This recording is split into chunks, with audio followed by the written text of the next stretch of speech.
not the destination, it's the journey. To be honest, I've always had an issue with the quote. Because if the journey takes you to a destination that's better than where you started, it should probably be both.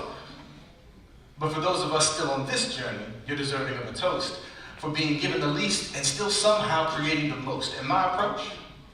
In order to celebrate our progress and our wins, we first have to take a look back at where we've been.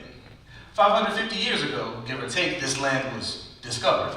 An already thriving population here is what they uncovered. And after initial tension and near catastrophe, they brokered a peace where the indigenous gave beads and life skills for murder, oppression, and disease. Wow. They soon came to realize for anything of value to thrive in this habitat required continuous back-breaking labor, and they wasn't having that. So they acquired some less than voluntary labor from overseas. They were a little darker complected, but looked an awful lot like me.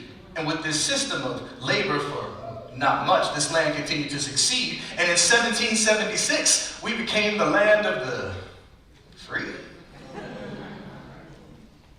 87 years later came the Emancipation Proclamation, a joyous occasion for blacks in America without a doubt, granting them their freedom. And a couple years later, the rest of them found out.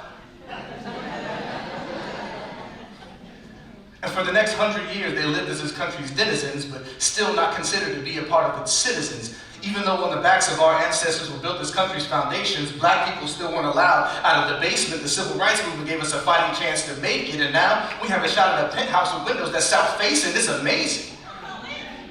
We've shown we have what it takes to overcome any challenge, because when you stand on the shoulders of your ancestors for this long, you learn balance, because they had to ride and swim and die so Harriet could crawl, and she had to crawl so students at lunch counters and Rosa could sit, and she sat so Malcolm could stand, and he stood so Martin could walk, and he walked so Barack could run, and he ran so...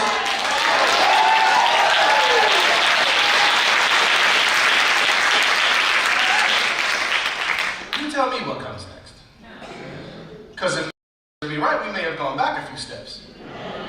I mean, the last movement I saw from the movement was because of a knee on a man's neck. And yes, we shouted and screamed and protested, and eventually,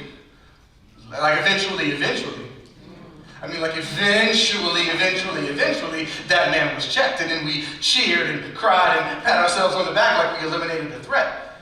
Now, that decision was a cause for celebration, don't misconstrue, but this is what happens when progress and success get confused. I'm not saying you should be downtrodden, mopey, and dropping tears, but maybe your level of celebration needs to drop a tear. Why? News at 11, didn't you hear? Unarmed black people are still being murdered. And they're settling redlining cases this year.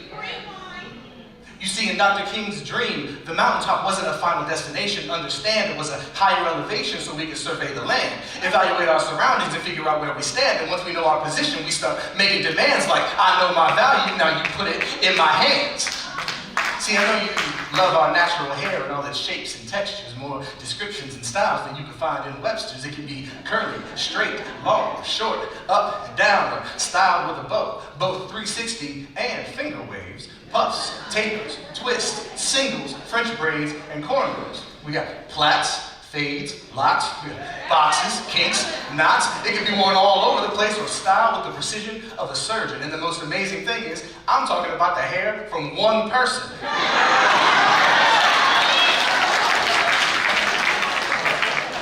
Yes, I know you love it, but please, don't touch without permission. I know you love our cool, our swag, our style, whether boardroom fresh or nightclub wild, whether runway ready or bubble coats and Timberland boots stomping the pavement. We can turn baggy jeans and white t-shirts into a fashion statement. Yes, I know you love it, but please don't touch without permission. I know you love our jazz, our funk, our soul, our rhythm, our blues, our rock, our roll, our swing, our tap, our step, our hip-hop culture that's invaded every nation to where you can't stream, listen to the radio, or watch television without seeing our influence on every station. Yes, I know you love it, but please don't touch without permission. I know you love our natural curves and big features, lips so big it distracts you from the words said by the speaker, hips perfect for seduction and for reproduction, given freely by the Most High, way before BBLs and liposuction. Before Angelina Jolie lips and Bo Derek braids and Kim K curves. We'd already seen those features. It wasn't a celebrity. It was a girl down the block named Shaniqua. But see, she got teased and ridiculed and shamed every day for the way her body was made, became the shade, and all of a sudden it's worthy of praise. Yes, I know you love it, but please don't touch without permission. Now here's our mission, our new commission. An ideal we can hold dear without any sign of dissension. A credo, a motto, a mandate we can hold fast to without digression. That all of us will commit to moving forward without signs of regression.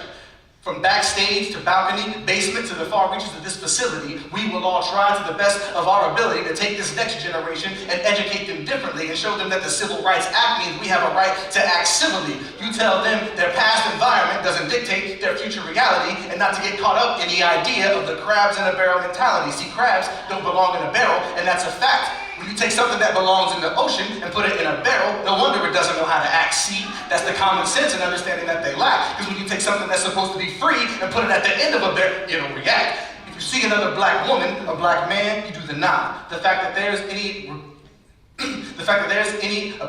opposition to this, to me, seems odd. We as a culture have created this nonverbal acknowledgement because we realize getting from where we were to where we are is already an accomplishment. Now, it may not be your personal struggle, but what I mean is this. You survived being black in America long enough, you've probably seen some. Now, I know